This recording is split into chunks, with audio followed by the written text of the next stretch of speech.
बुजुर्ग फरमाते हैं मैंने दुआ मांगने का तरीका अपनी बीवी से सीखा। हजरत वो किस तरह?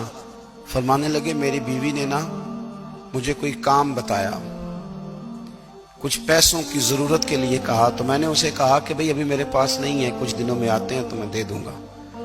औरतों की आदत होती है, वो बार बार याद कराती हैं। 2-4 दिनों के बाद फिर उसने कहा हजरत वो मैंने कहा था कुछ पैसे, मैंने उसे कहा कि अभी मेरे पास नहीं है, कुछ दिनों में मिलते हैं तो मैं तुम्हें दे दूंगा। उसने कुछ दिनों के बाद फिर कहा हुजूर वो मैंने कुछ पैसे कहे थे। फरमाते मैंने डांट दिया, मैंने कहा कि क्या तू रोज मुझे शर्मिंदा करती है, कहा ना मेरे पास नहीं है, होंगे तो दे दूंगा, तू रोज याद कराती है। फरमाते उसने पहले तो मेरी डांट को सहा,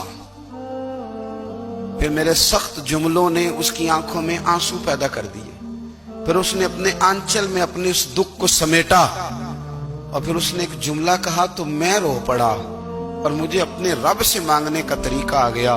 मुझे कहने लगी हजरत जी आपने डांट दिया, मैंने सह लिया, पर आप ही मेरे शौहर हैं, बताएं ना, आपसे न कहूं तो मैं किससे जाके कहूं।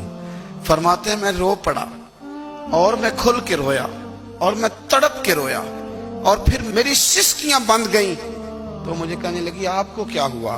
मैंने कहा मुझे भी दुआ मांगनी आ गई है। जब मैं उसे कहूंगा ना अल्लाह तू ही मेरा रब है, मैं तुझसे न कहूं तो मैं किससे जाके कहूं, मैं क्यों किसी बंदे से सवाल करूं, मैं क्यों किसी दुनियादार से कहूं, मैं तेरे बंदों का नेक बंदों का वसीला लेके तेरे महबूब की गुलामी लेके तेरी बारगाह में आया, तुझसे ना मांगूं तो किससे मांगूं।